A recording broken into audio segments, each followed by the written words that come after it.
Bon bah Adam, on va attaquer. Alors vous allez nous parler un peu de votre parcours, qui vous êtes, C'est ça. ouais, Mm. qu'est-ce que vous faites aujourd'hui, puis qu'est-ce que vous faisiez avant. Voilà, je vous laisse prendre la parole.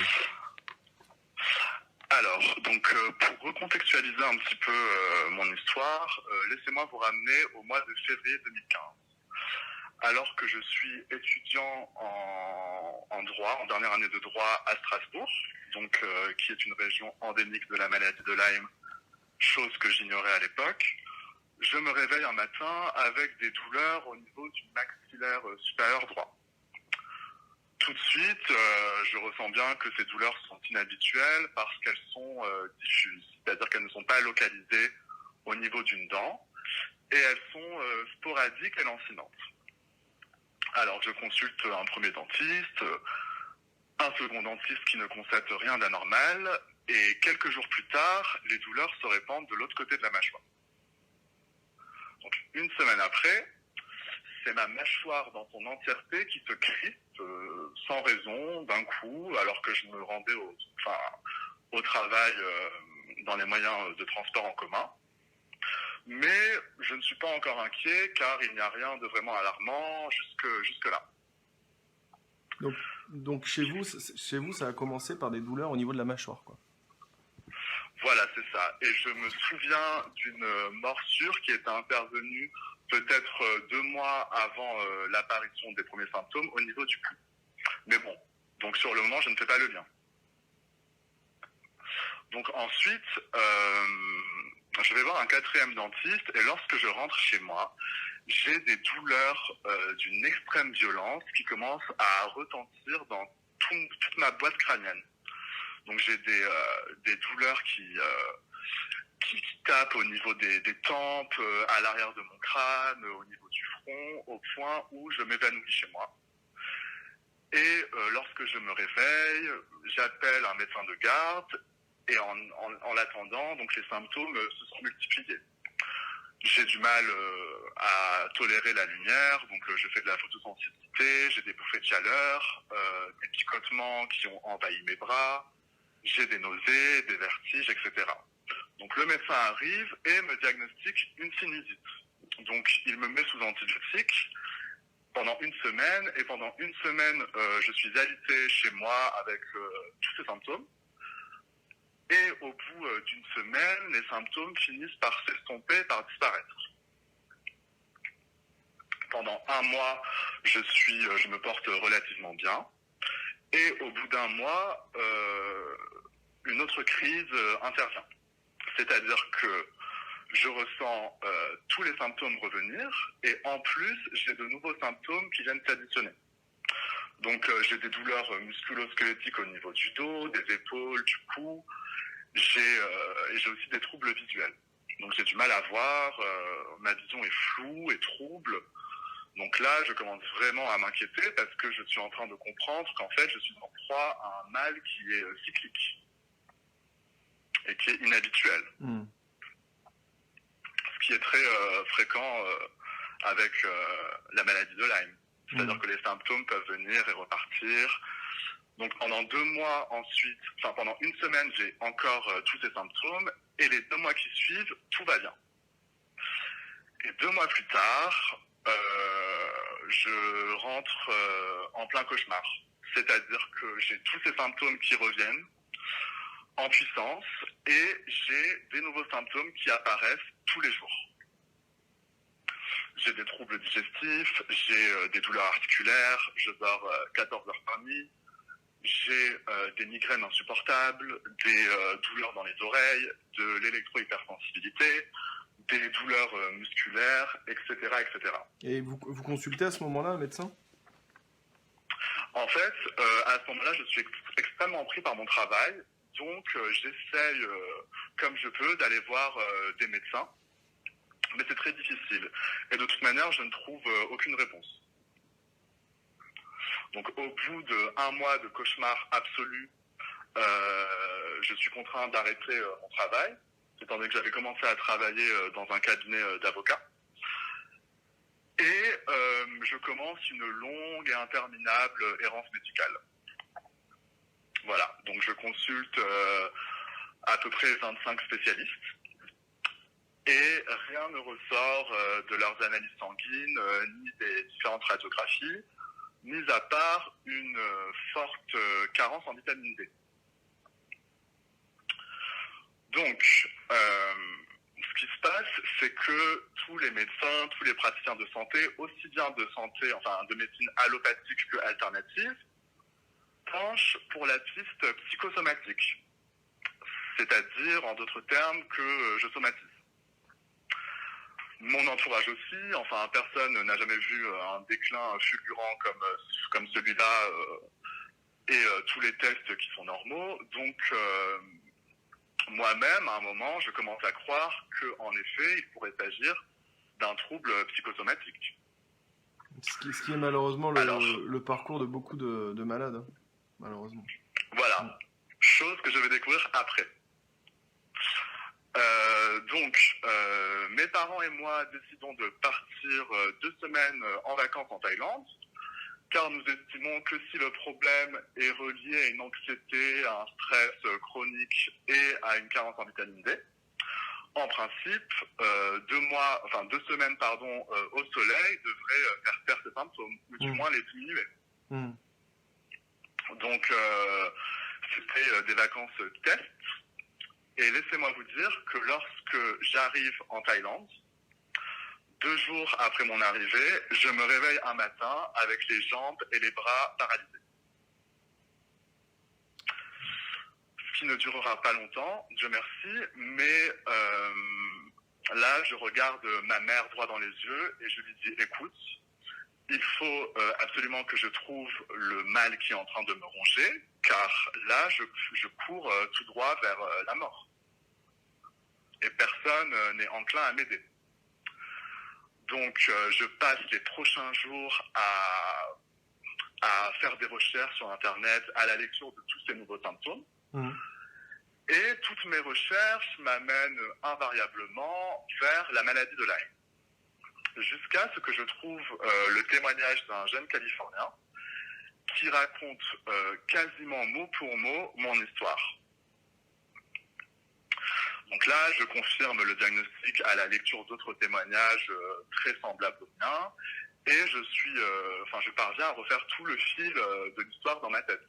Donc depuis la morsure que j'ai mentionnée, les symptômes qui venaient, qui disparaissaient, l'errance médicale, etc. Je comprends qu'en fait mon cas n'est pas un cas isolé et que en fait des dizaines, des centaines de milliers de personnes à travers le monde connaissent le même sort.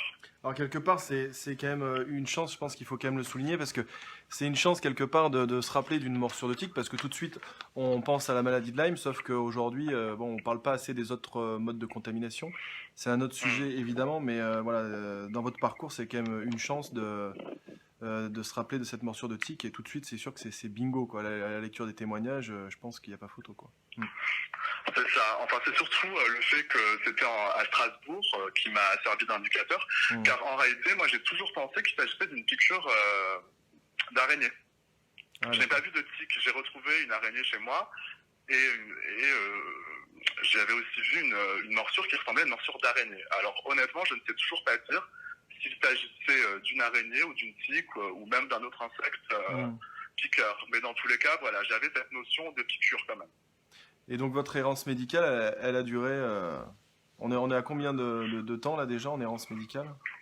Alors là, on est à 11 mois sans diagnostic, depuis l'apparition des symptômes.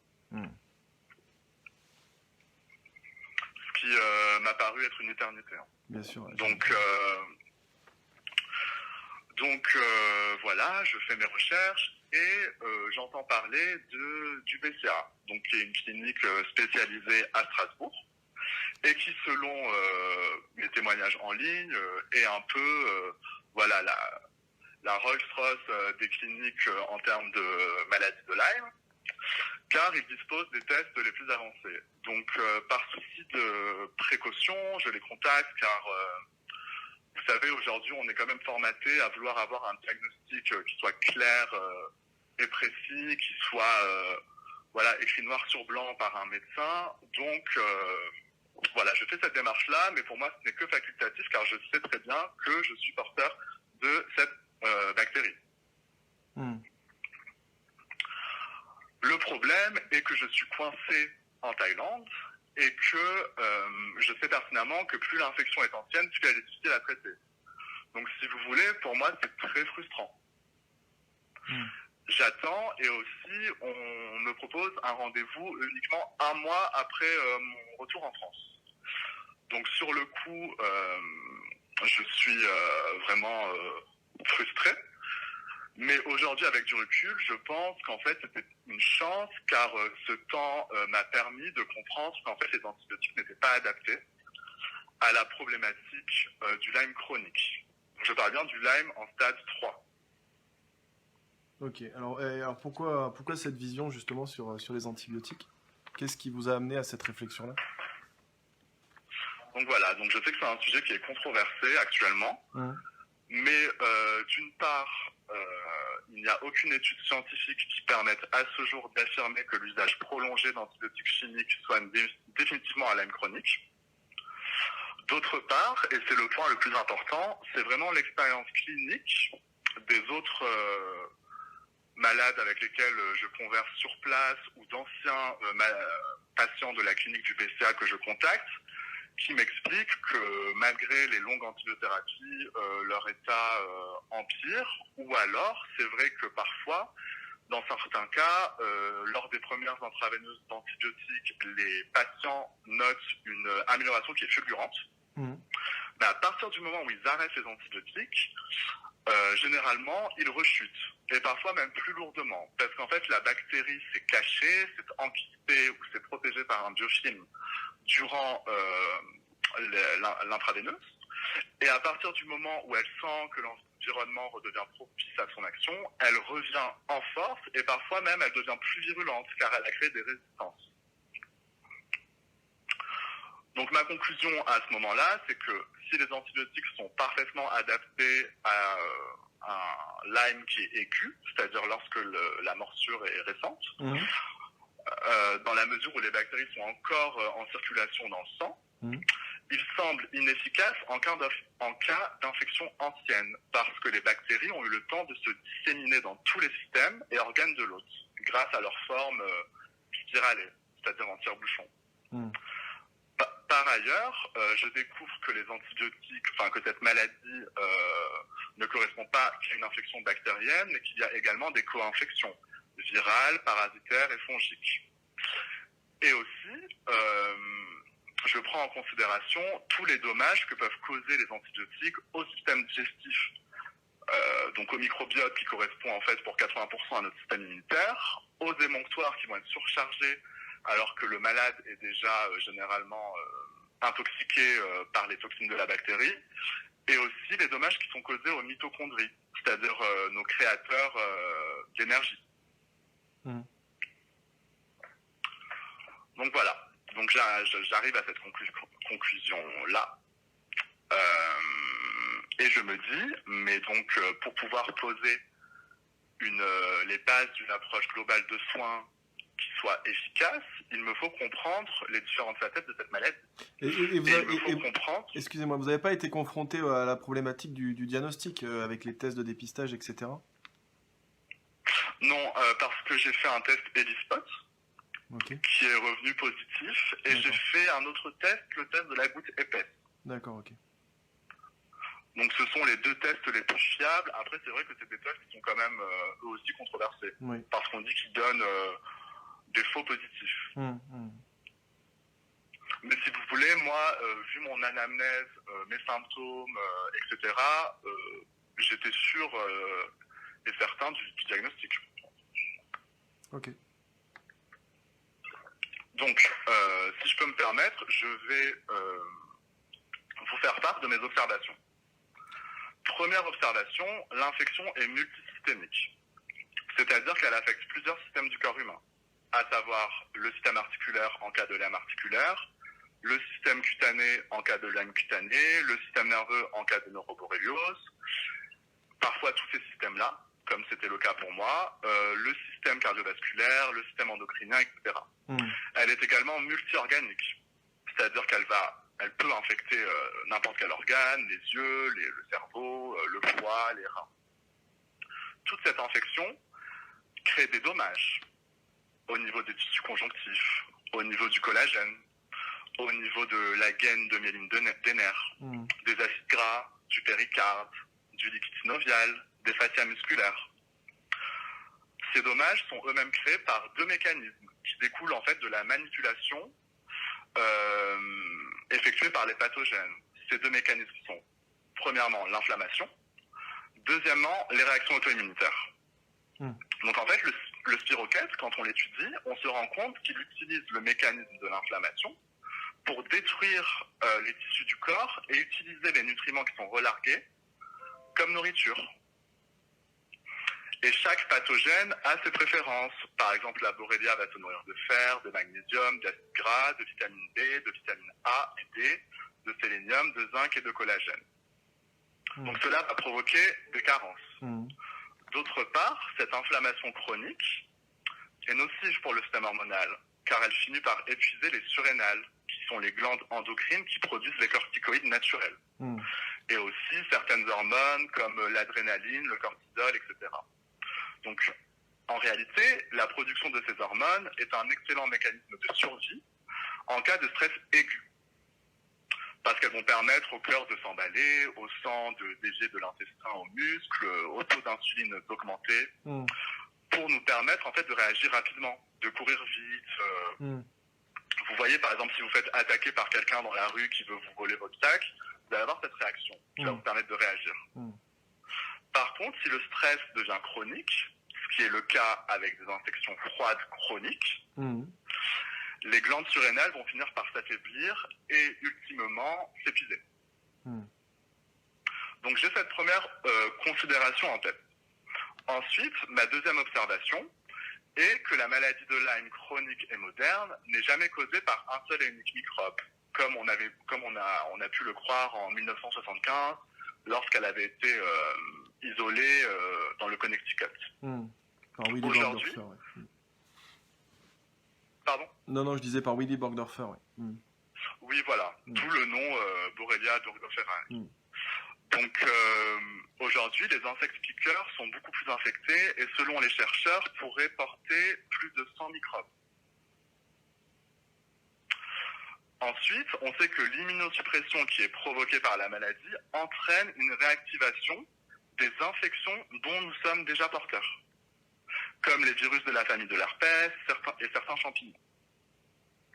Donc ça, c'est ma deuxième observation. Est-ce qu'il n'y a pas aussi un système immunitaire qui est justement pas forcément en bon état à la base et ça fait que lors de l'infection, finalement, le patient il devient symptomatique parce que bon, à l'époque, je veux dire, nos ancêtres, ils ont quand même été mordus par des tiques des centaines et des centaines de fois, piqués par des moustiques, etc. Et ça n'a pas réellement posé plus de problèmes que ça. Est-ce que on peut aussi se dire qu'aujourd'hui, nos systèmes immunitaires, ils ont été en grande partie flingués, quoi. Oui, alors d'une part, la bactérie a gagné en résistance. Les tiques et les insectes piqueurs sont de plus en plus infectés. Et d'autre part, nous sommes face à un affaiblissement immunitaire chronique en raison de tout ce qu'on sait déjà, donc les toxines environnementales, les ondes électromagnétiques, le stress chronique dicté par notre société, etc. Donc un terrain affaibli lorsqu'il y a une morsure de tique, généralement, c'est là qu'on va avoir les cas de Lyme les plus terribles. Et cette morsure ne va faire que renforcer l'immunosuppression qui était déjà bien présente. Donc, si vous voulez, c'est un cercle vicieux.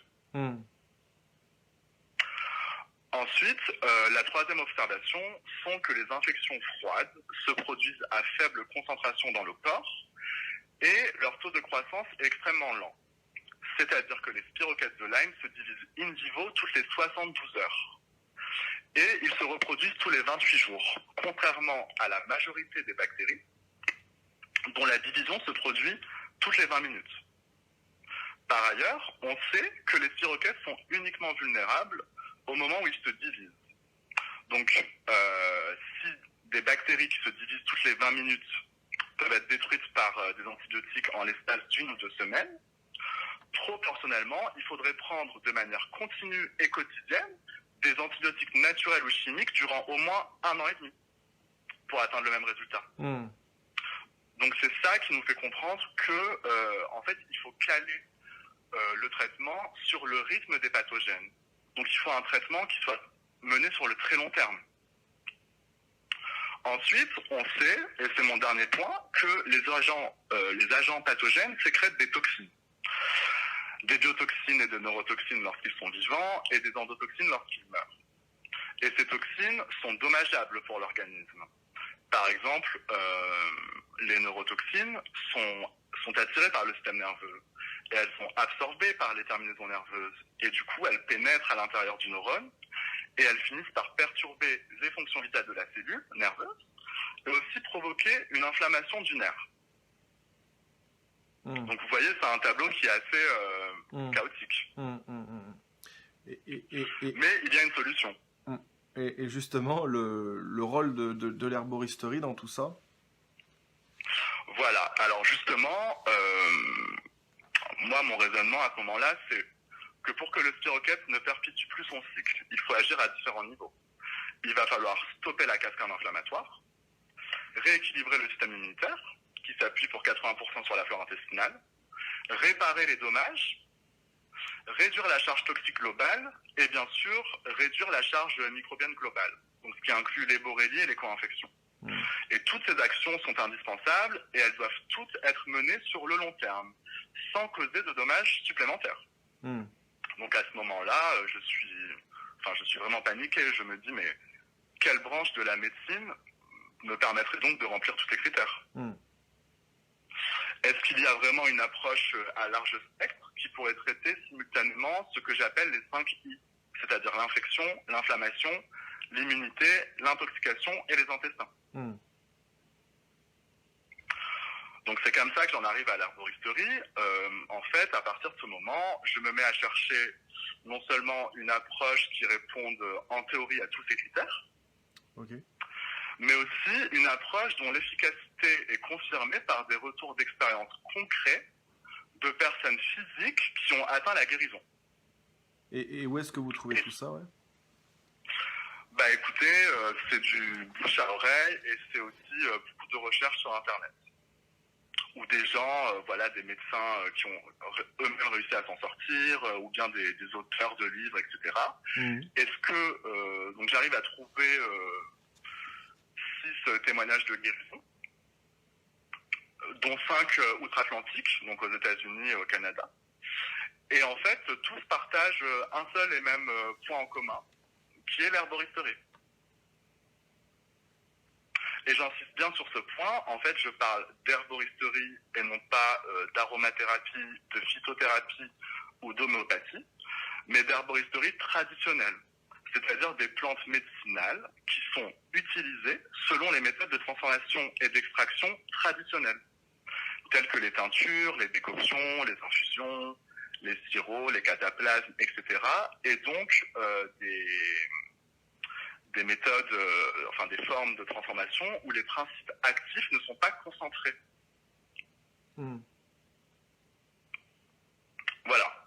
Donc ensuite, ce que je comprends, c'est que les plantes sont les seuls outils qui permettent de traiter simultanément toutes les facettes de la maladie. Et cela s'explique par le fait que dans leur environnement naturel, les plantes médicinales sont confrontées à tous ces pathogènes. Bien sûr. Vous voyez, comme nous, elles sont exposées aux bactéries, aux virus, aux parasites, à l'inflammation, aux toxines environnementales, à la radiation et au stress oxydatif. Et puisqu'elles sont immobiles et dépourvues de système immunitaire, elles n'ont pas d'autre choix que de développer des substances antimicrobiennes à large spectre. Des propriétés antioxydantes, détoxifiantes, anti-inflammatoires, etc. Donc, concernant le traitement des infections, les plantes contiennent un large spectre d'agents actifs pharmacologiques et non pas un ingrédient synthétique unique. Cette donnée implique deux choses. Premièrement, que les plantes dépassent les possibilités de codification de la bactérie, étant donné qu'elles sont faites, comme je l'ai dit, de centaines, voire de milliers de molécules différentes, ce qui rend la possibilité de résistance bactérienne quasi nulle. Bien sûr. Deuxièmement, toutes les co-infections virales, parasitaires, fongiques, toutes les souches, formes et espèces de Borrelie, même encore inconnues par la science, car tous les 6 mois, les chercheurs découvrent de nouvelles espèces, etc., sont couvertes par les plantes médicinales, car les plantes médicinales ont déjà eu affaire, en fait, à toutes ces pathogènes. Elles se sont adaptées, ouais. Exactement. Donc, l'autre information de première importance est que ces substances, les substances moléculaires qui sont contenues dans les plantes ne sont pas considérées comme des substances étrangères par le corps humain.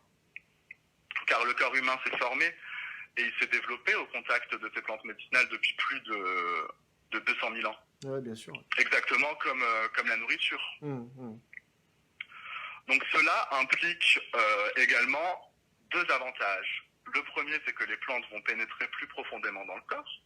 Elles vont pouvoir pénétrer au-delà du sang, à des endroits bien plus subtils du corps humain, là où la bactérie s'est confortablement installée, tout en préservant notre microbiote. Car en fait, cette relation symbiotique entre l'organisme et la plante fait que la plante sait distinguer entre les pathogènes nocifs qu'elle est supposée éliminer et les bonnes bactéries qu'elle est supposée préserver. Donc vous voyez, je découvre ça. Je découvre aussi que les plantes ont la capacité, pas à elles seules, mais en tout cas ont la capacité aussi de restaurer la fonction immunitaire et hormonale en agissant sur l'axe hypothalamus-hypophysaire surrénalien. C'est notamment le rôle des plantes dites adaptogènes. En fait, ce sont des plantes qui vont aider à régulariser la glycémie, à normaliser l'insuline, à tonifier les surrénales, à régulariser les fonctions du système immunitaire et à stimuler le système nerveux central.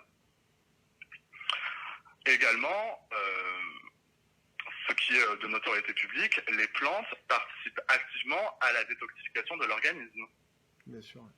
Par exemple, pour le foie, on a le pissenlit, le curcuma, la prunelle, le chardon-marie.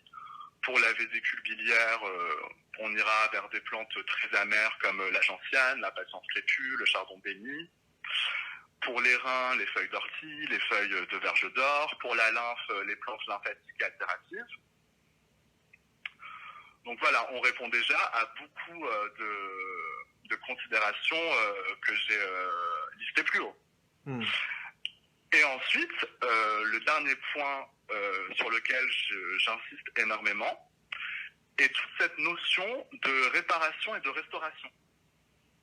Donc comme je l'ai dit, les organismes vont créer des dommages sur le long terme. Or, la réparation passe uniquement par l'ingestion de substances vivantes, par des plantes, par des nutriments, par de la supplémentation, étant donné que seule une substance vivante peut nourrir le corps et peut régénérer en fait au niveau cellulaire. Vous voyez ?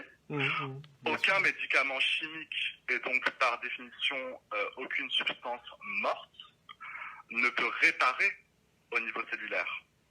Un médicament va pouvoir tuer, il va pouvoir stopper une réaction ou une information dans le corps, un message.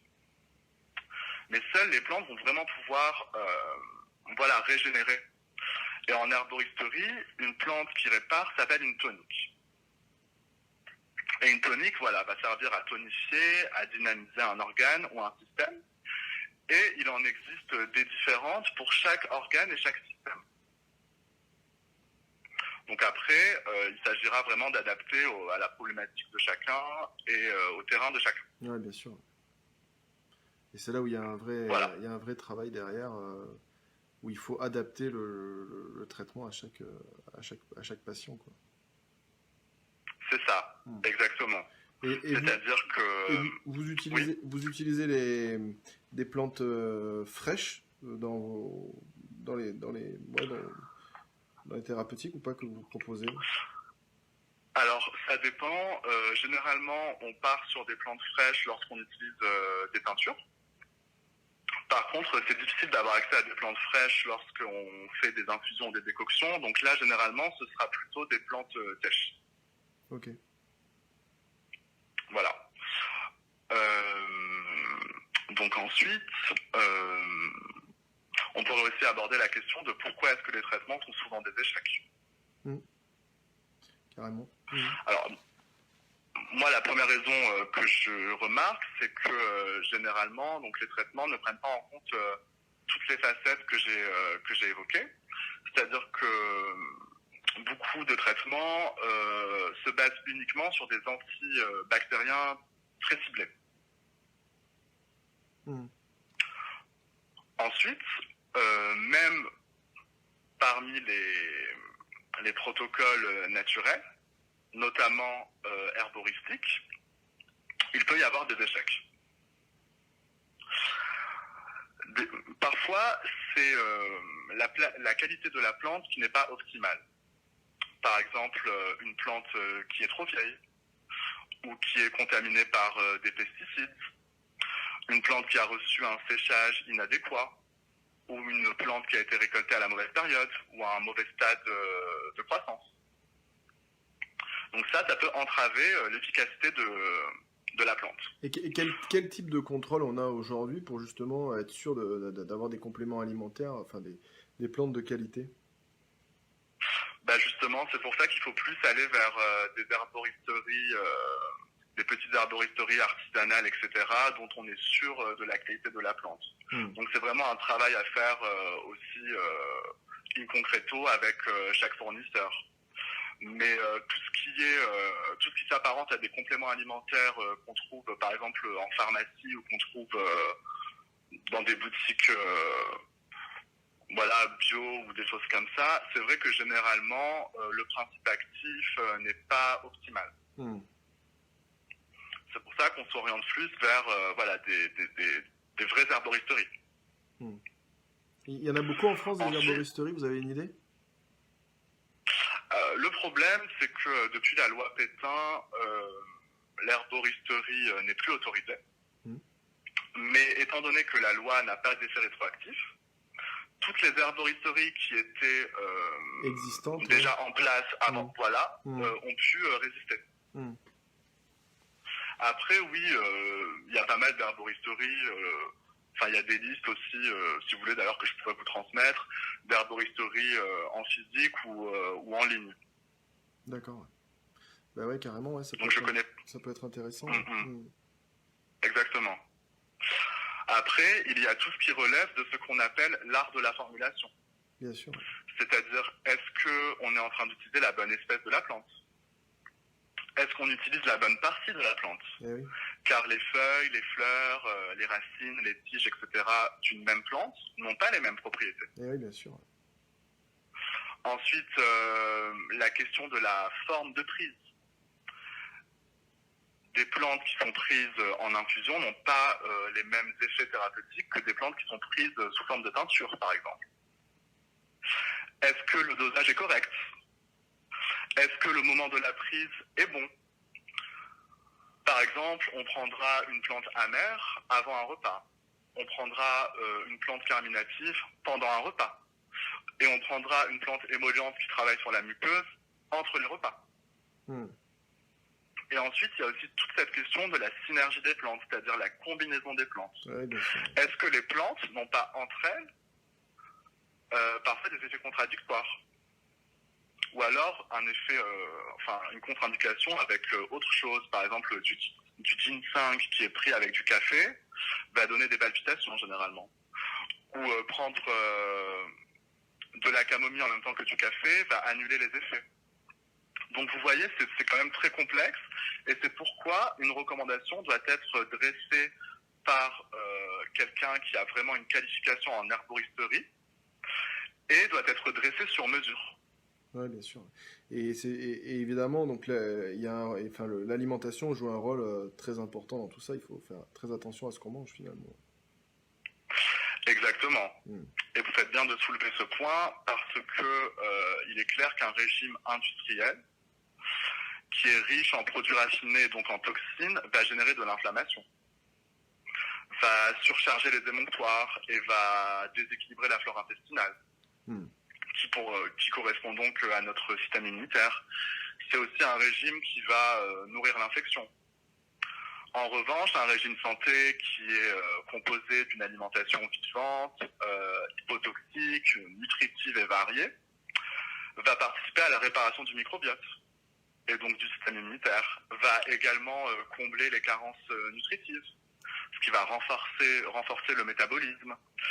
Ça contribue aussi à alcaliniser le corps, à favoriser la détoxification de l'organisme. Donc c'est un point, en effet, qui est crucial. Alors, on a souvent tendance à dire et à penser que se traiter par les plantes, c'est plus long que se traiter par exemple avec des antibiotiques ou avec d'autres traitements. Est-ce que les plantes ont une action plus rapide, enfin, en termes de temps, est-ce que ça agit vite finalement? Tout dépend de la pathologie. Si on est face à une pathologie aiguë, c'est-à-dire si vous venez de tomber enrhumé, Oui. et que je vous donne des plantes anti-infectieuses comme de l'échinacée, de la propolis, de l'usné, de l'hydrate en très forte quantité, que vous les prenez tous les 2 jours, on peut enrayer l'infection en une journée. En revanche, dans le cadre d'une infection qui est froide et qui est chronique, au final, cela prend tout autant de temps avec les plantes qu'avec les antibiotiques chimiques. Parce que si on s'en tient aux différents témoignages, les gens sont sous traitement pendant des années.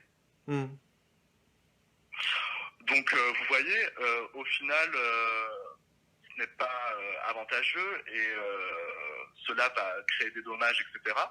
Alors que prendre des plantes va certes prendre aussi beaucoup de temps, mais on va vraiment travailler en symbiose avec le corps et on va vraiment aller travailler sur la cause de la cause, j'ai envie de dire.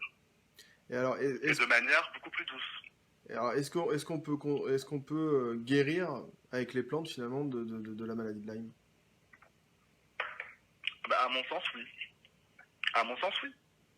Car comme je vous ai dit, il y a plusieurs témoignages de guérison qui vont dans ce sens-là. Et il y a aussi mon expérience personnelle. C'est-à-dire que je n'ai pas utilisé un seul produit chimique pendant mes 3 années de soins. Et aujourd'hui, vous n'avez plus de traitement? Alors aujourd'hui, je continue un traitement de maintenance, c'est-à-dire un protocole avec des plantes, mais un protocole qui est réduit, car je sais que il est possible que des bactéries soient encore enquistées dans mon organisme. Car aujourd'hui, personne n'est en mesure de quantifier cela. Donc, je n'ai plus de symptômes. Je sais que je dois veiller aussi à mon exposition aux toxines, etc. Mais ça, au final, ça prévient aussi d'autres maladies. Donc, j'ai une bonne hygiène de vie. Je fais des cures de déparasitage tous les 3 mois. Je prends soin de moi et j'ai un mini protocole anti-spiroquète de maintenance. Mais en fait, je ne dis pas donc que je ne suis plus du tout porteur de la borréliose. Je dis que je suis revenu à l'état de porteur sain. Comme des centaines de milliers de gens qui sont piqués et qui n'ont pas de symptômes pendant des années et qui un jour, suite à un affaiblissement du système immunitaire, basculent dans la maladie. Ouais. Voilà, exactement. Donc, ce que j'ai remarqué aussi, au cours de ma propre expérience, c'est que beaucoup de traitements ne tiennent pas compte des dommages qui sont causés aux nerfs et qui sont au final très importants à considérer. Car parfois, certains symptômes ne font pas penser à des symptômes d'ordre neurologique, comme par exemple les palpitations cardiaques, les problèmes de déglutition, le ralentissement du péristaltisme ou les difficultés à respirer profondément.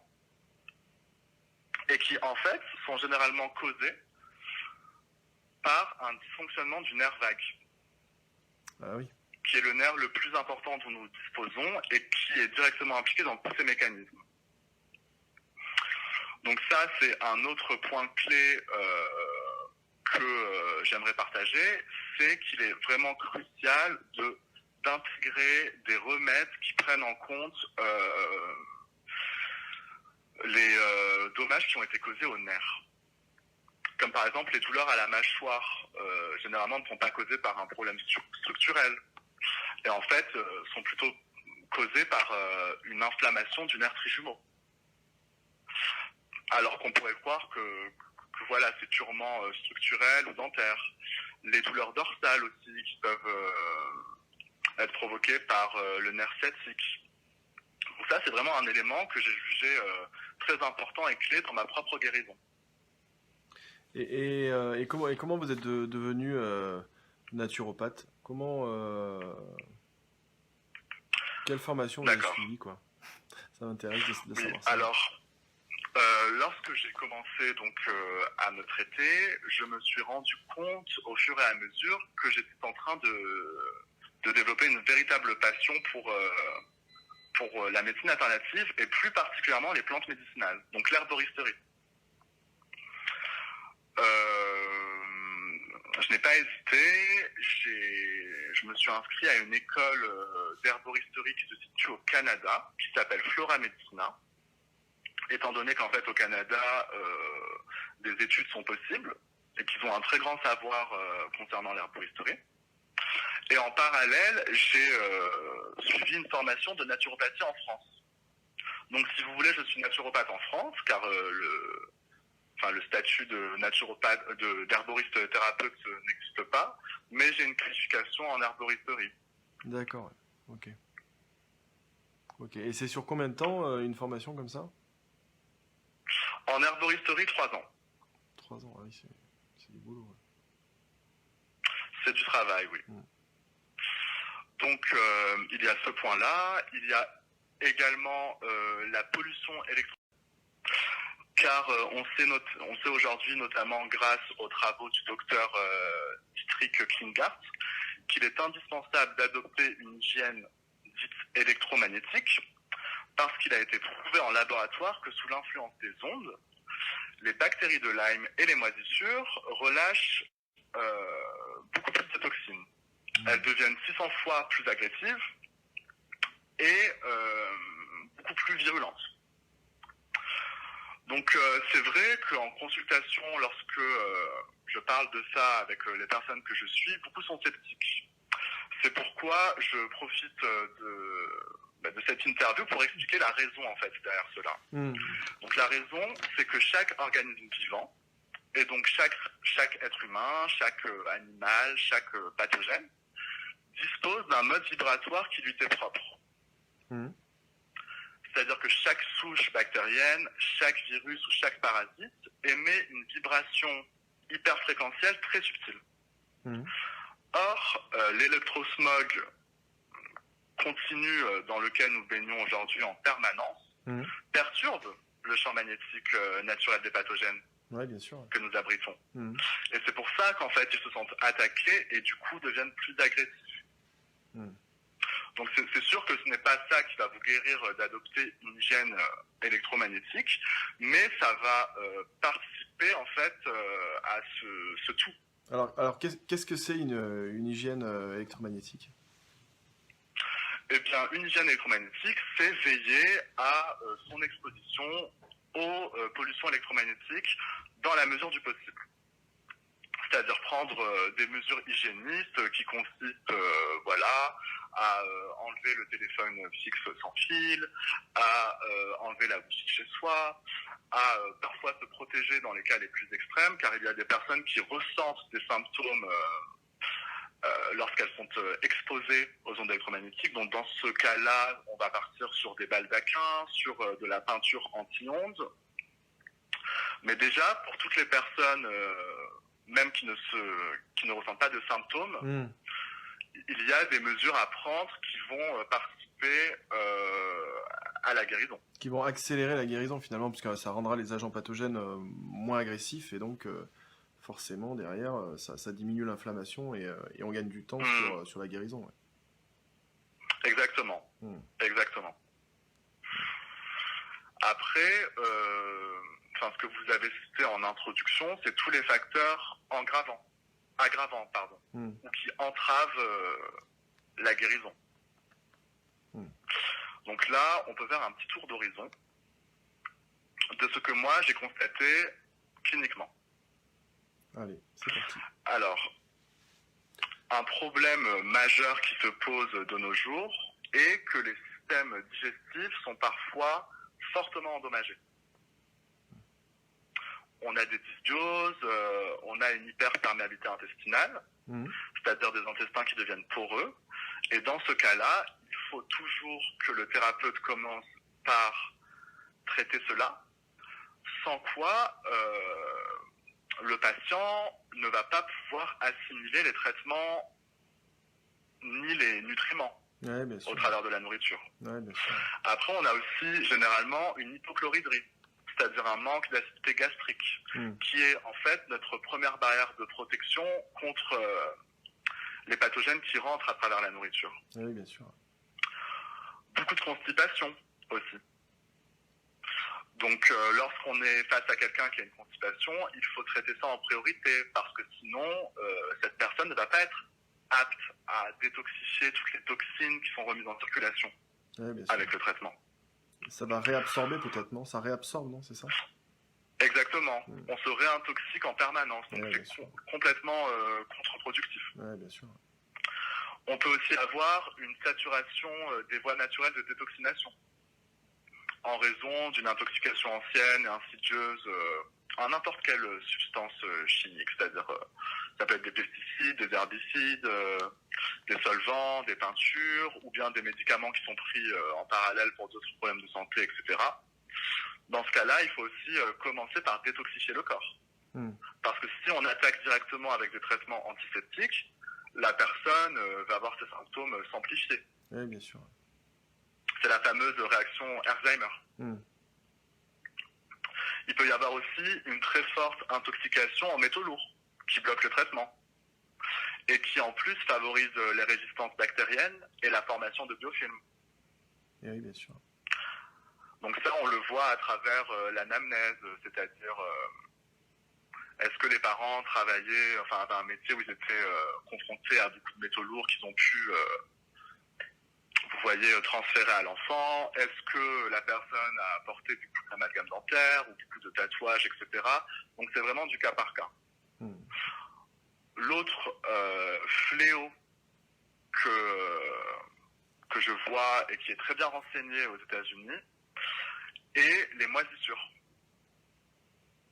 Donc les moisissures qui peuvent être présentes ou passées d'ailleurs, et dont les mycotoxines sapent fortement le système immunitaire.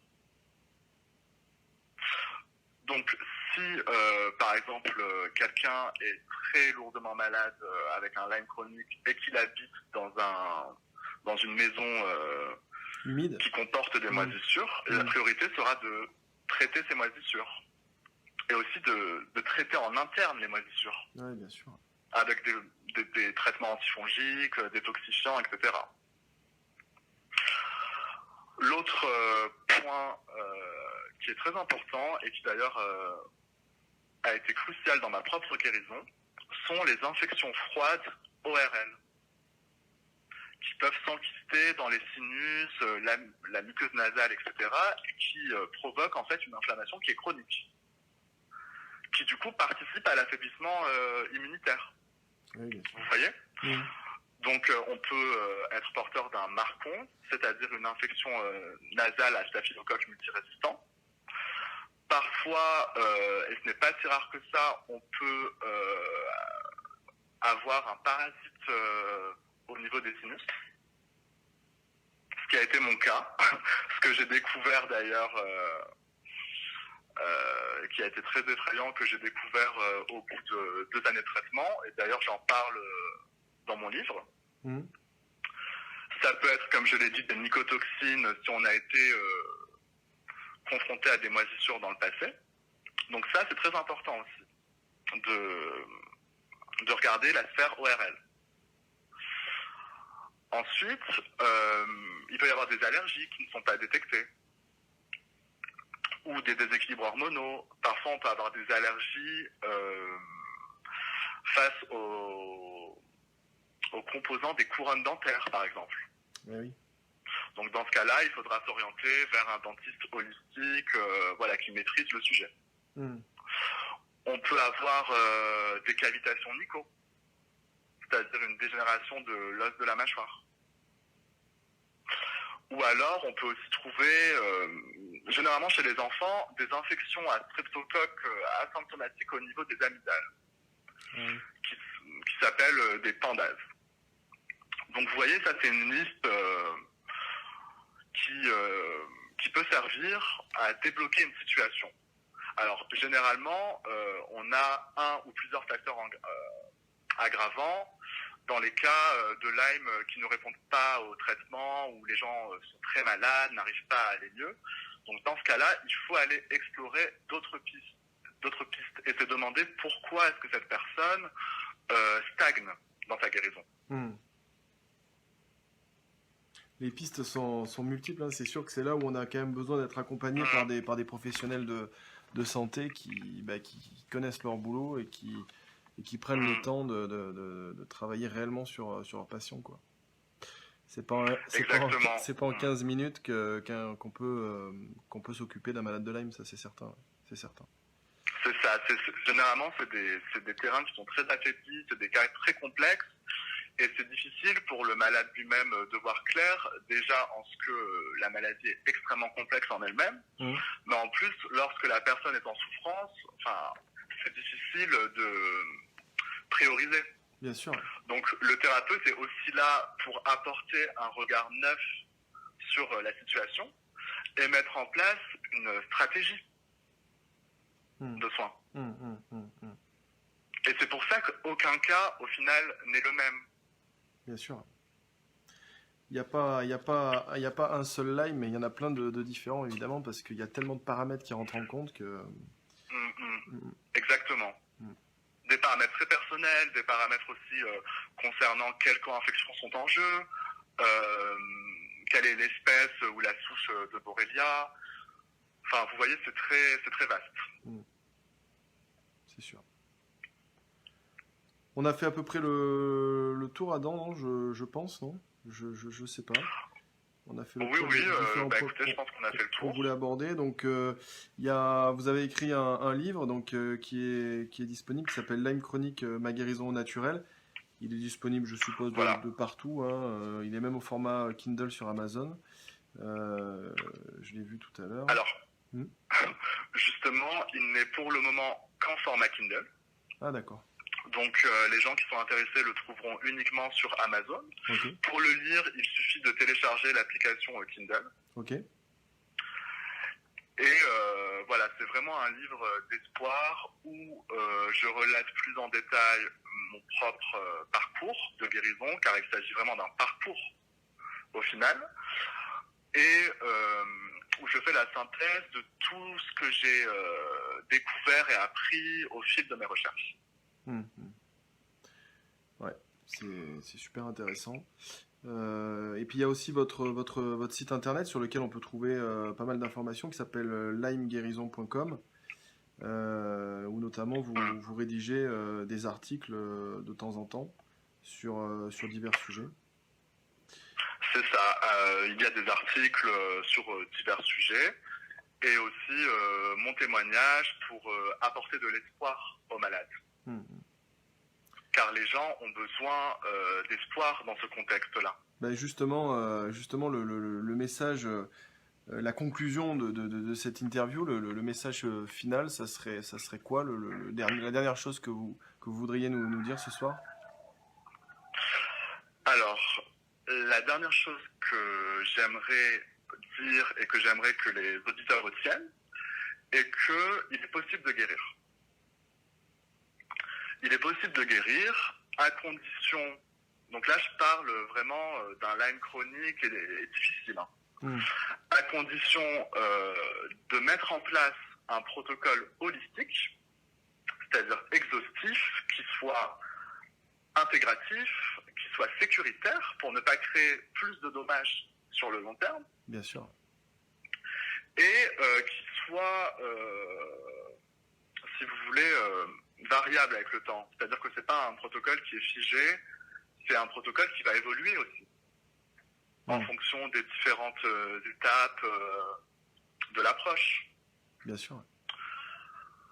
J'ai aussi envie de dire aux gens que la guérison provient de plusieurs facteurs et de facteurs qui reposent aussi sur leurs épaules. C'est-à-dire que la patience, la persévérance, l'optimisme, la rigueur, la détermination sont tout aussi importants que le protocole en lui-même. Bien sûr. Et c'est vrai que c'est difficile pour les malades, enfin je suis passé par là, hein, qui sont noyés dans une douleur sans nom, qui sont effrayés, etc., d'utiliser ces qualités-là. Mais ce que j'aimerais rappeler à tout le monde, c'est que chacun d'entre vous est porteur de ces qualités-là. Elles sont juste enfouies et il va falloir les retrouver et les utiliser à bon escient. Ben, c'est un super message d'espoir, parce que c'est sûr qu'on a tous des grandes capacités, il faut pas l'oublier. On va terminer là-dessus. Donc je vous remercie beaucoup d'avoir accepté cette interview et d'avoir d'avoir abordé tous ces différents points. On se retrouve, nous tous, on se retrouve demain soir parce qu'il y aura une interview avec le docteur Tellière à propos des phages. Donc c'est à 20h15 aussi. Et puis vendredi à 17h30, il y aura une interview avec notre avocat, Maître Benayem, qui va nous annoncer quelques bonnes nouvelles. Des choses un peu qui vont aussi vous remonter le moral. Merci beaucoup Adam pour tout ça. Merci à vous. Et puis au plaisir, on pourra remettre ça un de ces quatre, il n'y a pas de souci. Très bien. Merci. Bonne soirée. Merci, bonne soirée, merci à tous, au revoir.